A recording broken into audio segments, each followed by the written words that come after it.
여러분은 지금의 삶을 사랑할 수 있습니까?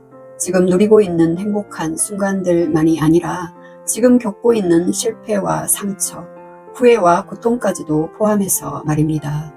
아마 쉽지 않을 것입니다. 삶의 성장과 성공은 내면의 성장으로 시작됩니다. 안녕하세요. 비움작가입니다. 우리는 행복은 좋아하지만 고통은 싫어합니다. 성공은 원하지만 실패는 피하고 싶어 하죠. 그래서 인생이 힘들어지면 이런 생각을 합니다. 왜 하필 나에게 이런 일이 생긴 걸까? 왜 내 인생은 이렇게 꼬이는 걸까? 그런데 오늘 이야기의 주인공은 정반대의 말을 했습니다. 그는 말했죠. 운명을 사랑하라. 참 이상한 말입니다. 운명을 받아들이라는 것도 아니고 참으라는 것도 아닙니다. 사랑하라는 것입니다. 더 놀라운 사실은 이 말을 남긴 사람이 누구보다 힘든 삶을 살았다는 것입니다. 평생 병에 시달렸고 사랑에 실패했고 생전에는 제대로 인정받지도 못했습니다. 그리고 결국 몸도 정신도 무너져 생을 마감했죠. 그런데도 그는 왜 운명을 사랑하라고 말했을까요? 오늘은 많은 사람들이 알고 있지만 정작 제대로는 알지 못하는 철학자 프리드리히 니체의 이야기를 통해 왜 힘들 때 니체를 읽어야 하는지, 그리고 그가 우리에게 남긴 가장 중요한 메시지는 무엇인지 함께 이야기해 보겠습니다. 춤추는 별을 탄생시키려면 자신의 내면에 혼돈을 품고 있어야 한다. 어린 시절의 상실은 한 소년의 마음속에 깊은 질문을 남겼습니다. 왜 사람은 죽는가? 왜 삶은 고통스러운가? 훗날 니체 철학의 시작은 어쩌면 이 질문들로부터 시작되었는지도 모릅니다. 1844년 독일의 작은 마을 레켄에서 한 아이가 태어났습니다. 그 아이가 바로 니체였습니다. 그의 아버지는 목사였어요. 신앙심이 깊은 가정이었고 가족들은 니체 역시 목사가 되기를 바랐죠. 어린 니체도 매우 성실한 아이였어요. 책을 좋아했고 공부를 좋아했고 신을 믿었죠. 누가 보더라도 모범생이었습니다. 하지만 그의 인생에 너무 이른 시기에 큰 슬픔이 찾아옵니다. 5살 때 사랑하는 아버지가 세상을 떠납니다. 그리고 얼마 지나지 않아 남동생마저 세상을 떠나게 되죠. 어린 아이에게 죽음은 너무나 어려운 질문입니다. 하지만 니체는 남들보다 훨씬 일찍 삶의 어두운 면을 마주하게 됩니다. 왜 사람은 죽는 걸까? 왜 사랑하는 사람과 헤어져야 하는 걸까? 삶은 왜 이렇게 허무한 걸까? 이 질문들은 어린 니체의 마음속에 깊이 자리 잡았습니다. 우리는 보통 상처를 불행이라고 생각합니다. 하지만 돌이켜보면 사람을 깊게 만드는 것은 언제나 상처였던 것 같습니다. 아픔을 겪기 전과 후에 나는 분명 다른 사람이 되죠. 니체 역시 마찬가지였습니다. 그의 철학은 대학 강의실에서 시작된 것이 아니라 어린 시절의 고독과 상실 속에서 조용히 싹트기 시작했던 것입니다.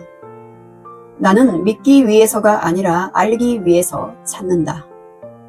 니체는 남들이 당연하게 생각하는 것들을 그대로 받아들이지 않았습니다. 질문했고 의심했고 스스로 생각하려 했죠. 그리고 그 과정에서 자신이 믿어왔던 세계관마저 흔들리기 시작합니다. 니체는 매우 뛰어난 학생이었어요.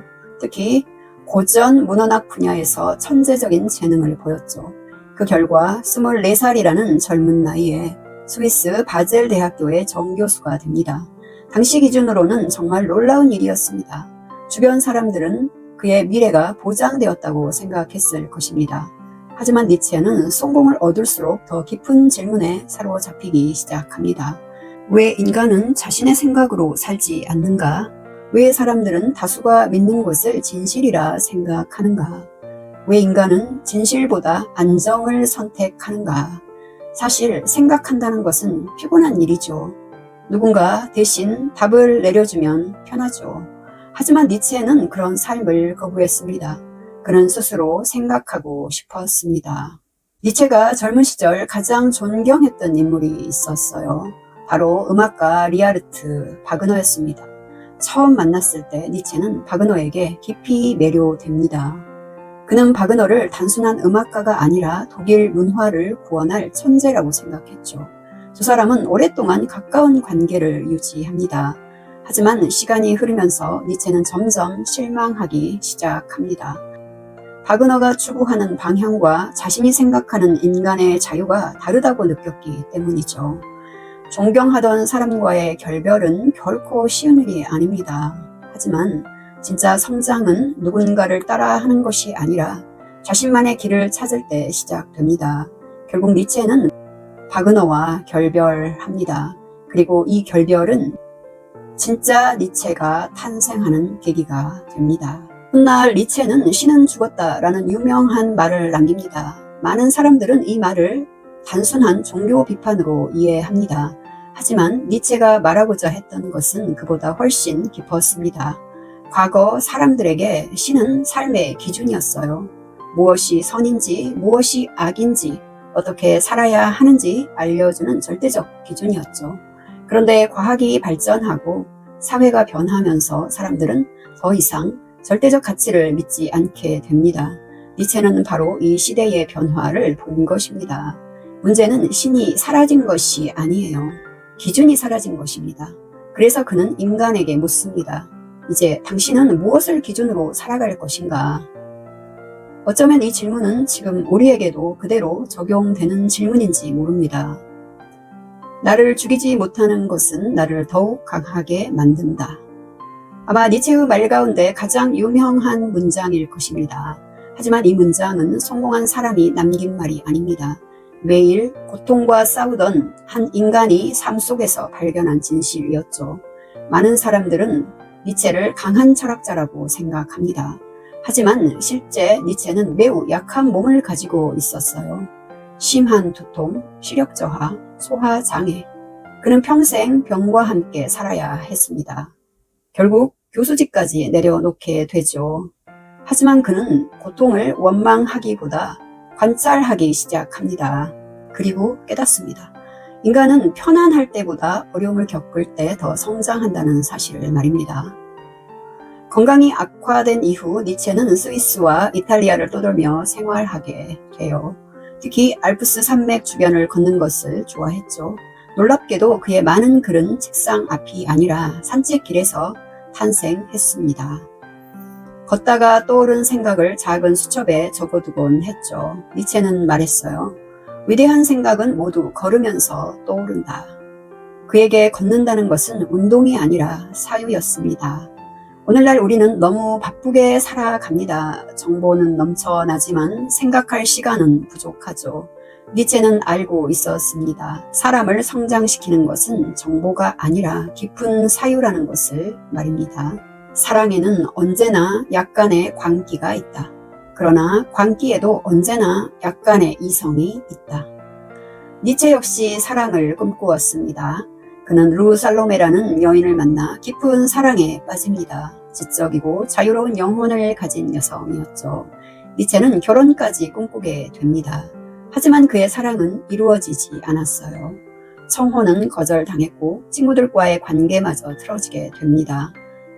사랑도 잃고 우정도 잃고 건강도 좋지 않았습니다. 인생이 한꺼번에 무너지는 것 같은 시기였죠. 하지만 놀랍게도 바로 이 시기에 그의 사상은 가장 깊어집니다. 고통은 사람을 무너뜨리기도 하지만 때로는 사람 안에 숨어있던 가능성을 깨우기도 합니다. 인간은 극복되어야 할 무엇이다. 많은 사람들이 이 문장을 오해합니다. 니체가 말한 것은 다른 사람을 이기라는 것이 아니었어요. 어제의 나를 넘어서는 삶을 말한 것이었죠. 1883년 니체는 알프스의 작은 마을에서 차라투스투라는 이렇게 말했다를 집필합니다. 그는 마치 영감을 받아 적어 내려가듯 놀라운 속도로 글을 써 내려갔다고 합니다. 그리고 그 안에서 초인이라는 개념을 이야기합니다. 초인은 특별한 능력을 가진 영웅이 아닙니다. 어제의 자신을 넘어서는 사람, 끊임없이 성장하는 사람, 그 사람이 바로 니체가 말한 초인이었어요. 하지만 당시 사람들의 반응은 차가웠죠. 책은 거의 팔리지 않았고 관심도 받지 못했습니다. 상상해 보세요. 평생을 바쳐 쓴 작품인데 아무도 알아주지 않는 것입니다. 보통 사람이라면 포기했을지도 모릅니다. 하지만 니체는 계속 썼습니다. 인정받기 위해서가 아니라 자신이 발견한 진실을 기록하기 위해서였습니다. 언젠가 나는 사람이 아니라 다이너마이트가 될 것이다. 생전에 인정받지 못했던 니체는 자신의 사상이 언젠가 세상을 뒤흔들 것이라 믿었습니다. 그리고 실제로 그 예언은 이루어지게 됩니다. 1889년 겨울 이탈리아 토리노의 거리, 니체는 한 마부가 말을 채찍질하는 모습을 보게 됩니다. 그는 달려가 말을 끌어안고 울기 시작합니다. 그리고 그날 이후 정신은 완전히 무너지고 말죠. 더 이상 정상적인 집필도 철학 활동도 할 수 없게 되었습니다. 많은 사람들은 그의 삶을 비극이라고 말합니다. 하지만 정말 실패한 인생이었을까요? 그가 세상을 떠난 후 그의 책은 전 세계로 퍼져 나갑니다. 수많은 철학자와 예술가, 사상가들에게 영향을 주기 시작하죠. 그의 몸은 무너졌지만 그의 생각은 살아남았습니다. 내 운명의 사랑, 아모르 파티. 이 한 문장이야말로 니체 철학 전체를 관통하는 핵심입니다. 운명을 견디는 것이 아닙니다. 운명을 받아들이는 것만도 아닙니다. 운명을 사랑하는 것입니다. 많은 사람들이 아모르 파티를 긍정적으로 살자는 말 정도로 이해합니다. 하지만 니체가 말한 아모르 파티는 훨씬 강렬합니다.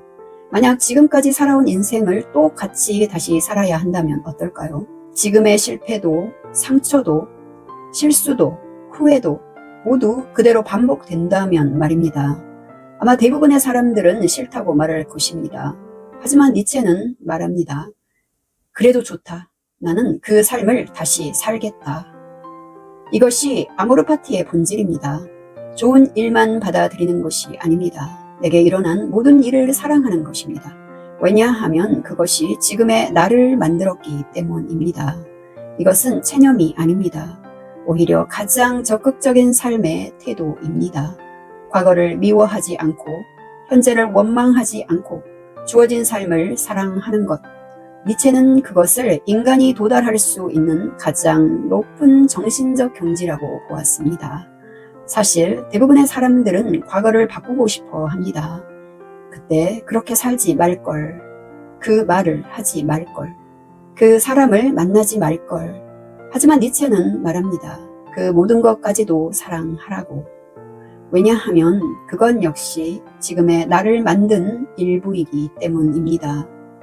고통은 사라지지 않습니다. 인생은 원래 완벽하지도 않습니다. 하지만 그 고통을 어떻게 해석하느냐에 따라 인생의 의미는 완전히 달라질 수 있습니다. 니체가 우리에게 남긴 가장 큰 선물은 긍정적인 생각이 아닙니다. 현실을 있는 그대로 바라볼 용기입니다. 그리고 그 현실마저 사랑할 수 있는 힘입니다. 삶에 대한 이유를 가진 사람은 거의 모든 고통을 견딜 수 있다. 니체는 행복한 삶을 약속하지 않았습니다. 대신 어떤 상황에서도 살아갈 수 있는 강인한 내면에 대해 이야기했습니다. 그래서 지금도 많은 사람들이 인생이 힘들 때 니체를 찾는 것이겠죠. 여러분은 지금의 삶을 사랑할 수 있습니까? 지금의 실패와 상처, 그리고 아직 이루지 못한 꿈까지도 포함해서 말입니다. 어쩌면 니체가 우리에게 남긴 가장 큰 가르침은 이것인지도 모르겠습니다. 삶은 완벽해져서 사랑하는 것이 아니라 있는 그대로를 받아들이고 사랑할 때 비로소 자유로워진다는 것 말입니다. 오늘도 시청해 주셔서 감사합니다. 결국 삶은 정신의 성장으로 완성됩니다. 김 작가였습니다.